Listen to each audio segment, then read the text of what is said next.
ನಮಸ್ಕಾರ, ಸ್ಪೀಡ್ ನ್ಯೂಸ್ಗೆ ಸ್ವಾಗತ. ನಾನು ಚಂದ್ರಕಲಾ ನೂತನಗೌಡ. ದರ್ಶನ್ಗೆ ಮದುವೆ ಕಾರ್ಡ್ ಕೊಟ್ಟಿಲ್ಲ, ಚಿಕ್ಕಣ್ಣ ಹೇಳಿಕೆ. ಅಸಲಿ ಕಾರಣ ಏನು ನೋಡಿ. ದರ್ಶನ್ ಅವರನ್ನ ಮದುವೆಗೆ ಕರೆದ್ರು ಬರೋ ಹಾಗಿಲ್ವಂತೆ. ಎಸ್ ನೋಡಿ, ಹಾಸ್ಯ ನಟ ಚಿಕ್ಕಣ್ಣ ಅವರು ಇದೇ ತಿಂಗಳ 29 ಮತ್ತು 30ರಂದು ವೈವಾಹಿಕ ಜೀವನಕ್ಕೆ ಕಾಲಿಡುವುದಕ್ಕೆ ಸಂಪೂರ್ಣವಾಗಿ ಸಜ್ಜಾಗಿದ್ದಾರೆ.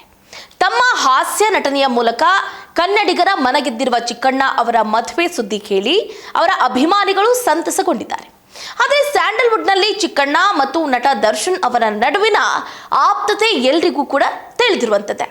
ಹೀಗಿದ್ರೂ ಚಿಕ್ಕಣ್ಣ ತಮ್ಮ ಮದುವೆಗೆ ದರ್ಶನ್ ಅವರನ್ನ ಯಾಕೆ ಆಹ್ವಾನಿಸಲಿಲ್ಲ ಅನ್ನುವ ಪ್ರಶ್ನೆ ಎಲ್ಲರಲ್ಲೂ ಕೂಡ ಇದೀಗ ಮೂಡಿರುವಂಥದ್ದು. ಈ ಕುರಿತು ನಟ ಚಿಕ್ಕಣ್ಣ ಸ್ವತಃ ಸ್ಪಷ್ಟತೆಯನ್ನ ಕೊಟ್ಟಿದ್ದಾರೆ. ಹಾಗಾದ್ರೆ ಏನಂದ್ರು? ಗೊತ್ತು ಎಲ್ರಿಗೂ. ನಾನು ಈ ದರ್ಶನ್ ಸರ್ ಏನ್ ಇನ್ಸಿಡೆಂಟ್ ಇದೆ ಅದರಲ್ಲಿ ವಿಟ್ನೆಸ್ ಅಂತ, ಸೊ ಹಂಗಾಗಿ ಕರೆಯಕ್ಕಾಗಲ್ಲ. ಆಮೇಲೆ ಅವರು ಆಚೆ ಇಟ್ಟು ಮದ್ವೆಗೂ ಬರಕ್ ಆಗ್ತಿರ್ಲಿಲ್ಲ, ಯಾಕಂದ್ರೆ ನೋಡಿ, ರೇಣುಕಾಸ್ವಾಮಿ ಕೊಲೆ ಪ್ರಕರಣದ ಸಂಬಂಧ ಡಿ ಗ್ಯಾಂಗ್ ವಿರುದ್ಧದ ಆರೋಪಕ್ಕೆ ನಟ ಚಿಕ್ಕಣ್ಣ ಪ್ರಮುಖ ಸಾಕ್ಷಿಯಾಗಿದ್ರು. ಕಳೆದ ಬಾರಿ ಹೈಕೋರ್ಟ್ನಿಂದ ಮಧ್ಯಂತರ ಬೇಲ್ ಸಿಕ್ಕಿದ್ದಾಗ ದರ್ಶನ್ ಚಿಕ್ಕಣ್ಣ ಅವರನ್ನ ಸಿನಿಮಾ ಪ್ರಚಾರದ ಉದ್ದೇಶಕ್ಕೆ ಭೇಟಿ ಮಾಡಿದ್ದು ಕೂಡ ತೀವ್ರ ಕಾನೂನಿನ ತಿರುವನ್ನ ಪಡೆದುಕೊಳ್ಳುವುದಕ್ಕೆ ದಾರಿ ಮಾಡಿಕೊಟ್ಟಿತ್ತು. ಇದೀಗ ಮತ್ತೆ ಅಂತಹ ಕಾನೂನು ವಿರುದ್ಧದ ಚಟುವಟಿಕೆ ಮಾಡದೇ ಇರುವುದಕ್ಕೆ ಚಿಕ್ಕಣ್ಣ ಯೋಚಿಸಿರುವಂತಿದೆ. ಹೀಗಾಗಿ ಚಿಕ್ಕಣ್ಣ ಮದುವೆಗೆ ದರ್ಶನ್ ಅವರನ್ನ ಆಹ್ವಾನಿಸಿಲ್ಲ ಅಂತ ಕ್ಲಾರಿಫಿಕೇಶನ್ ಕೊಟ್ಟಿದ್ದಾರೆ. ನೋಡಿ, ಮಾಧ್ಯಮಗಳಿಗೆ ನಟ ದರ್ಶನ್ ಅವರ ಪ್ರಕರಣದ ಬಗ್ಗೆ ಚಿಕ್ಕಣ್ಣ ಪ್ರತಿಕ್ರಿಯಿಸ್ತಾ, ತಾವು ಆ ಪ್ರಕರಣದಲ್ಲಿ ಒಬ್ಬ ಸಾಕ್ಷಿ ಆಗಿರೋದ್ರಿಂದ ಈ ಸಮಯದಲ್ಲಿ ಹೆಚ್ಚಿನದನ್ನ ಮಾತಾಡೋದಕ್ಕೆ ಸಾಧ್ಯ ಇಲ್ಲ ಅಂತ ಹೇಳಿದ್ರು. ಕಾನೂನು ಪ್ರಕ್ರಿಯೆಗಳು ನಡೀತಾ ಇರೋದ್ರಿಂದ ಮತ್ತು ತಾವು ಸಾಕ್ಷಿ ಆಗಿರೋದ್ರಿಂದ ದರ್ಶನ್ ಅವರನ್ನ ಮದುವೆಗೆ ಆಹ್ವಾನಿಸಲು ಸಾಧ್ಯ ಆಗಿಲ್ಲ ಅಂತ ಸ್ಪಷ್ಟತೆಯನ್ನು ಕೊಟ್ಟಿದ್ದಾರೆ ಚಿಕ್ಕಣ್ಣ. ಎಲ್ಲವೂ ಮುಗಿದ ನಂತರ ಅವರ ಬಗ್ಗೆ ಮಾತಾಡ್ತೀನಿ ಅಂತ ತಿಳಿಸಿದ್ದಾರೆ. ಇನ್ನು ಮದುವೆಯ ನಂತರ ಸಿನಿಮಾಗಳಲ್ಲಿ ರೊಮ್ಯಾಂಟಿಕ್ ದೃಶ್ಯಗಳಲ್ಲಿ ನಟಿಸುವ ಬಗ್ಗೆ ಕೇಳಲಾದ ಪ್ರಶ್ನೆಗೆ ಉತ್ತರ ಕೊಟ್ಟಂತಹ ಚಿಕ್ಕಣ್ಣ, ತಮ್ಮ ಭಾವಿ ಪತ್ನಿ ಪಾವನ ಅವರಿಗೆ ನಟನಾ ವೃತ್ತಿಯ ಬಗ್ಗೆ ಸಂಪೂರ್ಣ ತಿಳುವಳಿಕೆ ಇದೆ ಅಂದಿದ್ದಾರೆ. ವೃತ್ತಿ ಜೀವನ ಮತ್ತು ವೈಯಕ್ತಿಕ ಜೀವನ ಎರಡೂ ಬೇರೆ ಬೇರೆ ಅನ್ನೋದನ್ನ ಪಾವನ ಅರ್ಥ ಮಾಡ್ಕೊಂಡಿದ್ದಾರೆ.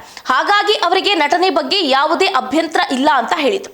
ಇನ್ನು ನಟ ಚಿಕ್ಕಣ್ಣ ಇದೇ ತಿಂಗಳ 29 ಮತ್ತು 30ರಂದು ಪಾವನ ಅವರೊಂದಿಗೆ ವೈವಾಹಿಕ ಜೀವನಕ್ಕೆ ಕಾಲಿಡ್ತಾ ಇದ್ದು, ಹಿರಿಯರು ನಿಶ್ಚಯಿಸಿದ ಈ ಮದುವೆಗೆ ಈಗಾಗಲೇ ಸಕಲ ಸಿದ್ಧತೆಗಳು ನಡೀತಾ ಇದೆ. ಹಾಗಾದ್ರೆ ಚಿಕ್ಕಣ್ಣ ಅವರದ್ದು ಅರೇಂಜ್ ಮ್ಯಾರೇಜಾ ಅಥವಾ ಲವ್ ಮ್ಯಾರೇಜಾ ಅನ್ನುವಂತಹ ಪ್ರಶ್ನೆ ಕೂಡ ಸಹಜವಾಗಿ ಅವರ ಅಭಿಮಾನಿಗಳಲ್ಲಿ ಮೂಡುತ್ತೆ.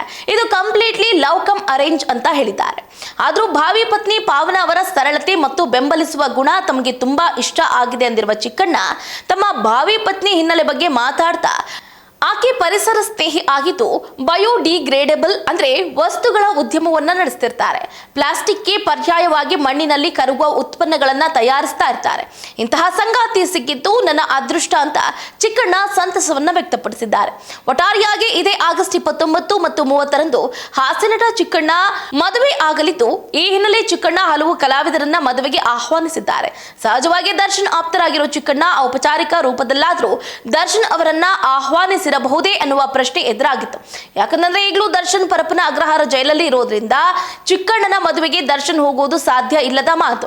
ಆದ್ರೂ ಆಪ್ತರಾಗಿರುವ ಕಾರಣ ಔಪಚಾರಿಕವಾಗಿ ಆಮಂತ್ರಣ ನೀಡಿದ್ರೆ ಏನಾಗುತ್ತೆ ಅನ್ನುವಂತ ಪ್ರಶ್ನೆ ಕೂಡ ಹುಟ್ಟಿತ್ತು. ಅದಕ್ಕೆ ಈಗ ಉತ್ತರವನ್ನ ಕೊಟ್ಟಿದ್ದು, ದರ್ಶನ್ ಅವರ ಪ್ರಕರಣದಲ್ಲಿ ನಾನು ಸಾಕ್ಷಿ ಆಗಿದ್ದೆ, ಆದ್ರೆ ಅವರು ಒಳಗಿದ್ದಾರೆ, ನಾನು ಹೊರಗಿದ್ದೀನಿ, ಸೊ ಹಾಗಾಗಿ ಅವರು ಬರೋದಕ್ಕೆ ಸಾಧ್ಯ ಇಲ್ಲ, ಹೀಗಾಗಿ ನಾನು ಅವರನ್ನ ಕರೆದಿಲ್ಲ ಅಂತ ಕ್ಲಾರಿಫಿಕೇಶನ್ ಅನ್ನ ಕೊಟ್ಟಿದ್ದಾರೆ. ಅಷ್ಟೇ ಅಲ್ಲ, ಸಾಕ್ಷಿ ಆಗಿರೋದ್ರಿಂದ ನಾನು ಅವರ ಬಗ್ಗೆ ಇಷ್ಟೇ ಹೇಳೋದಕ್ಕೆ ಸಾಧ್ಯ ಅಂತ ಹೇಳಿಕೆಯನ್ನ ಕೊಟ್ಟಿದ್ದಾರೆ ಚಿಕ್ಕಣ್ಣ.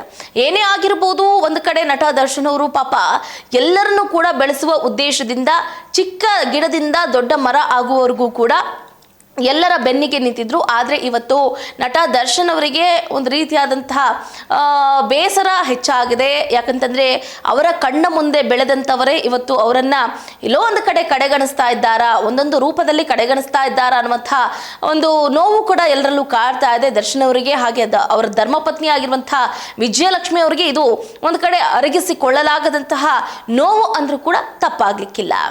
ಅದಕ್ಕೆ ಹೇಳೋದು, ನಾವು ಹಣ ಬೆಂಬಲ ಜನ ಬೆಂಬಲ ಇದೆ ಅಂತ ಏನೋ ಮಾಡೋದಕ್ಕೆ ಹೋಗಿ ಇನ್ನೇನೋ ಆಗಿ ಪರದಾಡುವ ಬದಲು ನಾವು ನಮ್ಮ ಫ್ಯಾಮಿಲಿ ಅಂತ ನೋಡಿಕೊಂಡು ಜೀವನವನ್ನು ಮಾಡಿದ್ರೆ ಉತ್ತಮ ಅಂತ ಹೇಳ್ಬೋದು.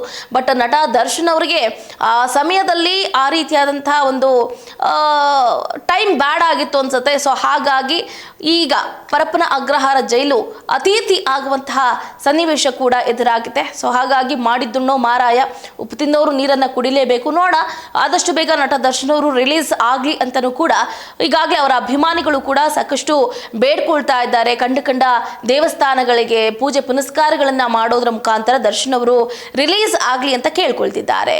ಇದಾಗಿತ್ತು ಇವರೆಗಿನ ಅಪ್ಡೇಟ್. ನೋಡ್ತಾ ಇರಿ ಸ್ಪೀಡ್ ನ್ಯೂಸ್, ಸುದ್ದಿ ನಿಮ್ಮದು, ವೇಗ ನಮ್ಮದು.